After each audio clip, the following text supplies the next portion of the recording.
Bom dia, esse domingo, dia 20 de setembro. Esse ano está passando rápido. Nós estamos estudando a cidade de refúgio, como achado em Josué, capítulo 20, em Deuteronômio, capítulo 19, e Números, capítulo 35. Hoje estaremos estudando a cidade chamada Siquém, ou melhor, Shechem. A história simples das cidades de refúgio é que elas foram ordenadas para serem lugares de refúgio e segurança para qualquer pessoa que causasse a morte de uma outra pessoa. Seria um refúgio para aquela pessoa culpada de homicídio não premeditado. As 6 cidades estavam localizadas em lugares de fácil acesso. Haviam 3 cidades em cada lado do Rio Jordão.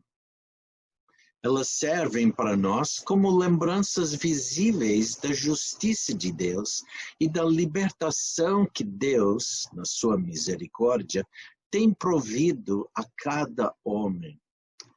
Já temos aprendido as características gerais das cidades. Elas foram concebidas e designadas por Deus. Elas eram reservadas para homicidas involuntários. Era necessário chegar na cidade rapidamente. Havia segurança só dentro da cidade. E estas cidades eram as residências dos homicidas involuntários. Semana passada estudamos a cidade de Quedes, ou Kedesh, em hebraico. Vimos como o nome da cidade quer dizer santo e como o homicida tinha que fugir para a mais próxima das cidades de refúgio para não perder sua vida. Aprendemos como esta cidade tipifica ou representa profeticamente a santidade do Messias. Percebemos que nós, como pecadores, não temos santidade nenhuma. Somos condenados e que o vingador do sangue, a lei de Deus, está no nosso rastro, querendo nos matar por nós sermos pecadores. Porém, fugindo para a cidade de santidade, podemos ganhar a vida, perdão e aceitação perante Deus. O Messias, Jesus Cristo, é a nossa cidade de santidade. Hoje começaremos lendo Deuteronômio, capítulo 19, versículos 1 a 13. Vamos para Deuteronômio, capítulo 19. Vamos ler versículos 1 a 13. Versículos 1 a 13. E nós lemos.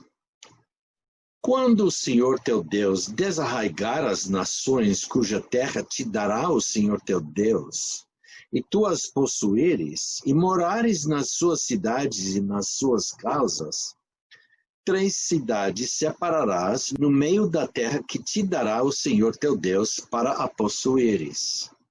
Preparar-te-ás o caminho e os termos da tua terra, que te fará possuir o Senhor teu Deus.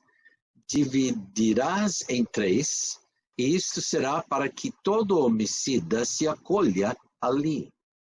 E este é o caso tocante ao homicida, que se acolher ali para que viva.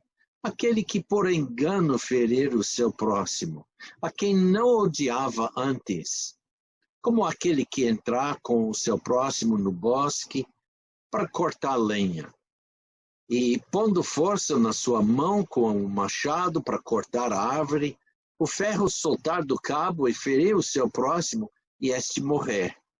Aquele se acolherá a uma destas cidades e viverá. Para que o vingador do sangue não vá após o homicida, quando se enfurecer o seu coração e o alcançar por ser cumprido o caminho, e lhe tire a vida, porque não é culpado da morte, pois o não odiava antes. Portanto, te dou ordem dizendo, 3 cidades separarás.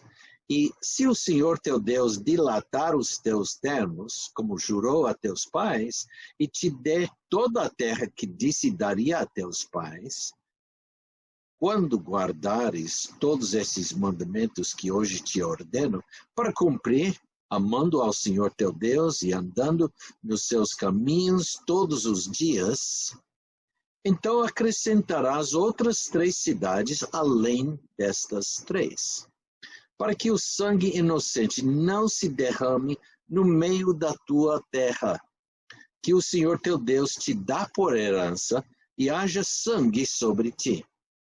Mas, havendo alguém que odeia a seu próximo, ele arma ciladas e se levanta contra ele, e o fere mortalmente, de modo que morra e acolhe alguma destas cidades. Então os anciãos da sua cidade mandarão buscá-lo, e dali o tirarão, e o entregarão na mão do vingador do sangue, para que morra. O teu olho não o perdoará, antes tirarás o sangue inocente de Israel, para que bem te suceda. Em Josué, capítulo 20, nós lemos: Então designaram Akedes, na Galileia, na montanha de Naftali, e a Siquém, na montanha de Efraim, e a Kiriat Arba, esta é Hebron, na montanha de Judá. Josué 20, versículo 7. Aprendemos que a cidade Siquém estava localizada na herança da tribo de Efraim, no monte de Efraim.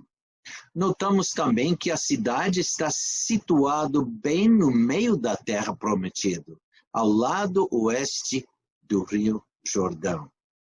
Ao ter lido Deuteronômio capítulo 19, logo fui impressionado pelo fato que o uso da expressão sangue é usado como figura de linguagem algumas vezes e de 2 maneiras diferentes. Em versículo 10 temos: para que o sangue inocente não se derrame no meio da tua terra, que o Senhor teu Deus te dá por herança, e haja sangue sobre ti. Aqui encontramos a primeira figura de linguagem, uma sinédoque, um tipo de metonímia, onde sangue é usado no lugar da palavra culpa. Por isso entendemos que culpa não deve cair sobre este homicida, por ter sido uma ação involuntária que causou a morte do outro.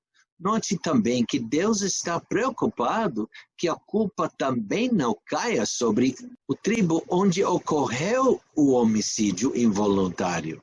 Veja o versículo novamente. Para que o sangue inocente não se derrame no meio da tua terra, que o Senhor teu Deus te dá por herança, e haja sangue sobre ti. Somos relembrados que lemos 2 semanas atrás de Números, capítulo 35, versículos 31 a 34. Esses versículos dizem assim: e não recebereis resgate pela vida do homicida que é culpado de morte, pois certamente morrerá. Também não tomareis resgate por aquele que se acolher à sua cidade de refúgio, para tornar a habitar na terra até a morte do sumo sacerdote. Assim não profanareis a terra em que estais, porque o sangue faz profanar a terra, e nenhuma expiação se fará pela terra por causa do sangue que nela se há derramar, senão com o sangue daquele que o derramou. Não contaminareis, pois, a terra na qual vós habitais, no meio da qual eu habito, pois eu, o Senhor, habito no meio dos filhos de Israel. A terra pode ser profanada se o homicida culpado não fosse executado pelo vingador do sangue. Por outro lado, a terra também podia ser profanada se o homicida involuntário fosse executado pelo vingador do sangue injustamente. Mas lembre, inocência só podia ser estabelecida na cidade de refúgio. Encontramos a outra figura de linguagem com o uso de sangue no versículo 12 de Deuteronômio 19. Nós lemos: então os anciãos da sua cidade mandarão buscá-lo, e dali o tirarão e o entregarão na mão do vingador do sangue para que morra. Neste versículo encontramos a mesma sinédoque com o uso da palavra sangue na expressão vingador do sangue. Desta vez, não representando culpa, mas se referindo ao assassinato cometido, quer dizer, a prática do homicídio. Entendemos com isto que, neste caso, o vingador do sangue tem todo o direito de executar esse homicídio por ele ser realmente culpado. E lembre de novo que a terra não deve ser contaminada com atos de injustiça. Imaginamos agora o homicida involuntário daqueles dias fugindo para não perder sua vida. Lembramos do exemplo dado com o machado em Deuteronômio 19, versículo 5. Lembra? Nós lemos: como aquele que entrar com o seu próximo do bosque para cortar lenha, e pondo força na sua mão com o machado para cortar a árvore, o ferro soltar do cabo e ferir o seu próximo e este morrer. Aquele se acolherá a uma destas cidades e viverá. Na hipótese de que eu estivesse vivo naquele tempo, ajudando na construção da casa do meu amigo, cheguei de manhã com a minha mochila cheia de todas as minhas ferramentas. Logo chegou o irmão mais velho do meu amigo, que até então eu não conhecia. Mais tarde, naquela manhã, estávamos trabalhando no teto. Precisávamos de outras telhas. O meu amigo desceu para as pegar. Enquanto que eu estava tentando posicionar uma telha e a fixar, ela escorregou. E fui pegá-lo, e só que ela escorregou rápido demais, e quando fui me esticar para agarrá-la, empurrei-a e ela escapou da minha mão. O irmão só me viu empurrando-a. Ouvimos o impacto da telha ao encontrar-se com algo embaixo. Ouvimos um grito e depois silêncio. Este irmão desceu rapidamente para ver o que aconteceu, enquanto que eu também me arrastei até o fim do teto para ver embaixo. Eu vi meu amigo esparramado no chão, com sangue por toda a cabeça. Então seu irmão chegou para examiná-lo, agachou. E de repente, ele ficou muito quieto, sem mexer. Então, subitamente, ele se virou e olhou em cima para mim. Havia fogo em seu rosto e nos seus olhos. E então, com muita raiva, ele gritou até chorando: seu assassino, você matou meu irmão, eu vou te pegar. O que eu podia fazer? Eu só podia fugir. Como eu poderia fugir?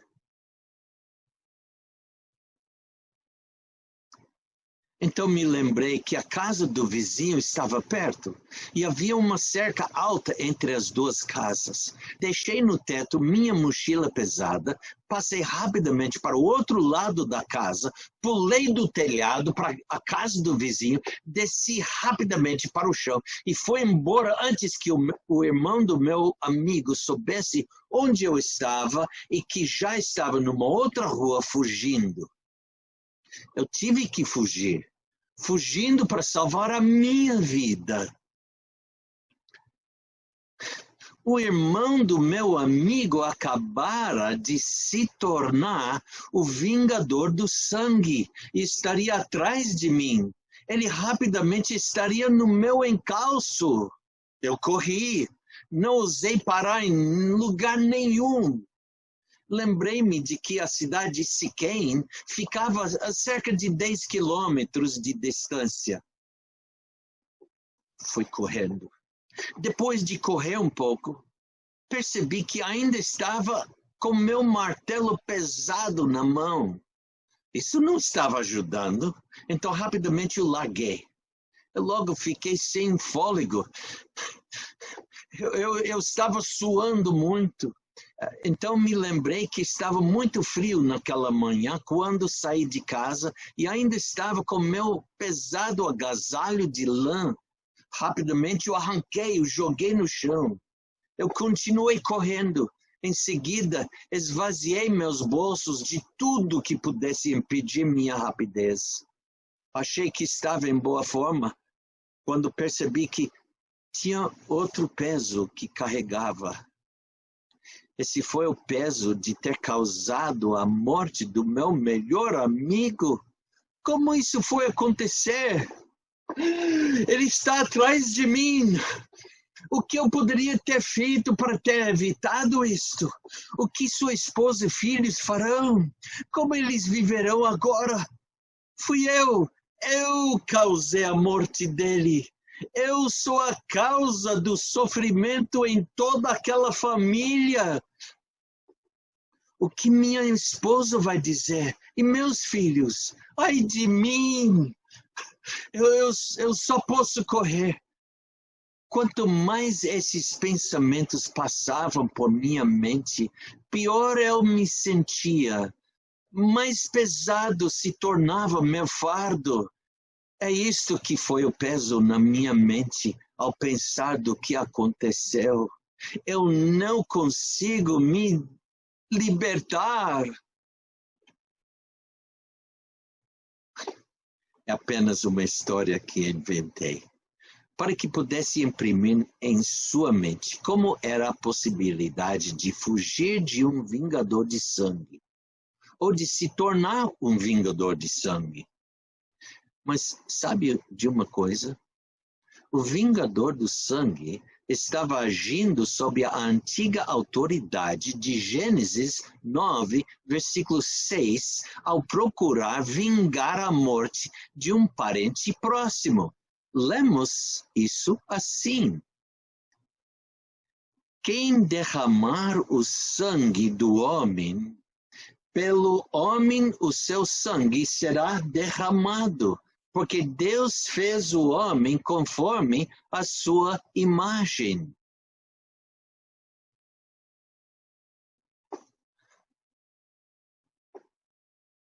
Lemos nos Salmos, Salmo 38, versículo 4.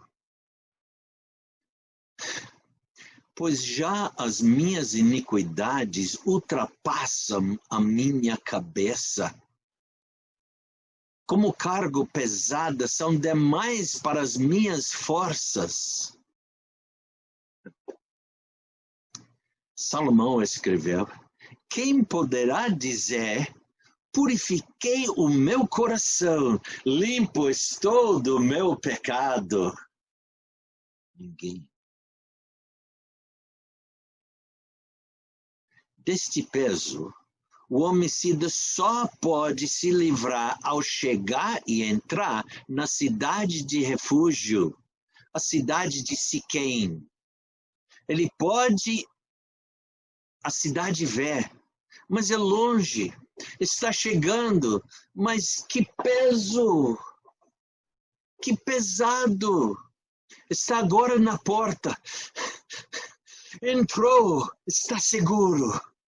Jamais tem que fugir. E o peso? O peso foi tirado.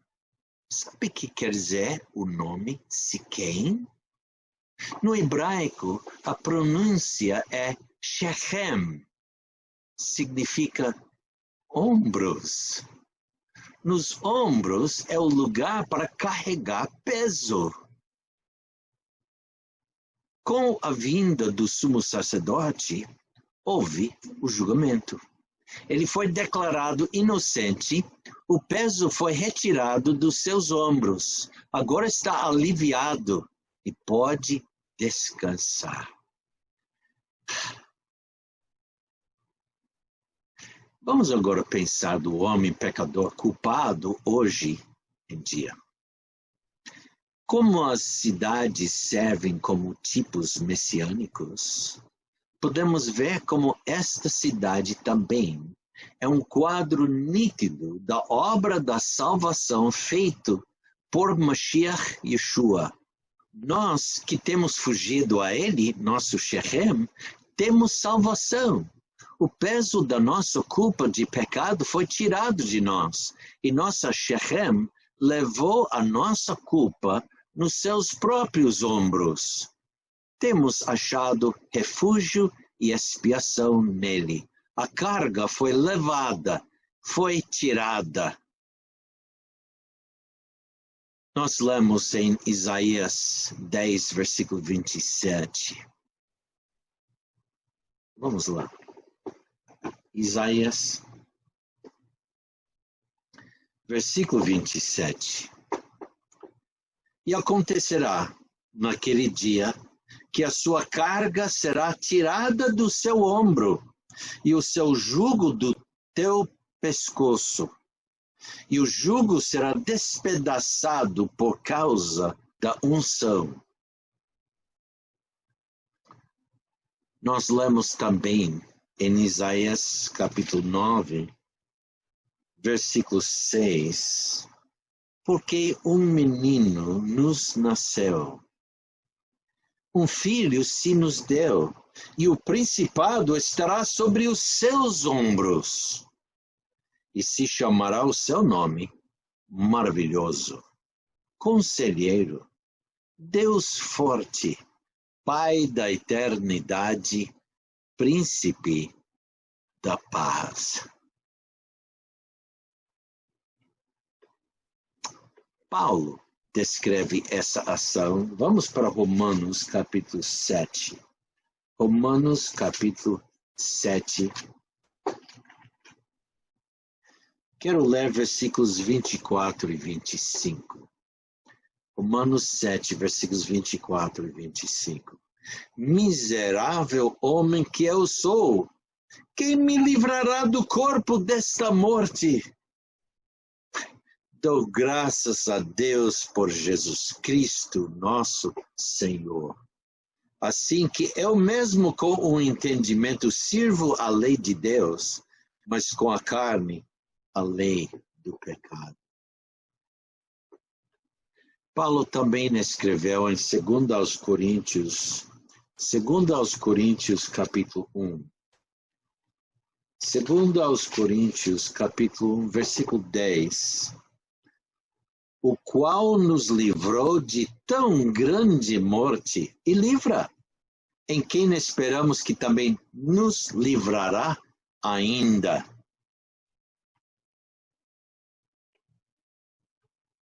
O Messias já nos libertou da pena do pecado no passado. Ele nos liberta do poder do pecado no tempo presente. E ainda mais, um dia vai nos libertar da presença do pecado no futuro. O Messias é a nossa verdadeira cidade de refúgio, Shechem. Em Romanos, voltando para Romanos capítulo 7, Nós lemos versículo 6. Mas agora temos sido libertados da lei, tendo morrido para aquilo em que estávamos retidos, para que sirvamos em novidade de espírito e não na velhice da letra. Lemos também em Gálatas, capítulo 3. Gálatas, capítulo 3. Gálatas, capítulo 3, versículo 13. Cristo nos resgatou da maldição da lei, fazendo-se maldição por nós, porque está escrito: maldito todo aquele que for pendurado no madeiro. Gálatas 3, versículo 13. Em 1 Tessalonicenses, capítulo 1. 1 aos Tessalonicenses, capítulo 1, versículo 10, nós lemos isto: e esperar dos céus o seu Filho, a quem ressuscitou dentre os mortos, a saber, Jesus, que nos livra da ira futura. Em Hebreus, capítulo 2, 15, nós lemos: e livrar-se todos os que, com medo da morte, estavam por toda a vida sujeitos à servidão. Que lugar maravilhoso de refúgio que temos em Jesus Cristo, o Messias. No Messias encontramos os ombros mais fortes, ombros que podem levantar e tirar de nós o peso do nosso pecado. Vamos orar. Senhor Pai, nós te louvamos por ter estudado acerca desta cidade, Siquém, ombros. E como nós somos pecadores e que temos fugido para Cristo, aceitamos Cristo como nosso único, suficiente Salvador. Talvez não tínhamos entendido tanto como entendemos agora acerca da salvação, mas entendemos agora como é. Realmente fugimos para a cidade de Siquém, Shechem, ombros, porque só Cristo tem os ombros suficiente para levar nosso peso do pecado. Pagou toda a pena. Se fosse nós, estaríamos pagando toda a eternidade, sem fim, a nossa culpa, o peso, a pena eterna. No Senhor, no nome do Senhor Jesus Cristo, te louvamos.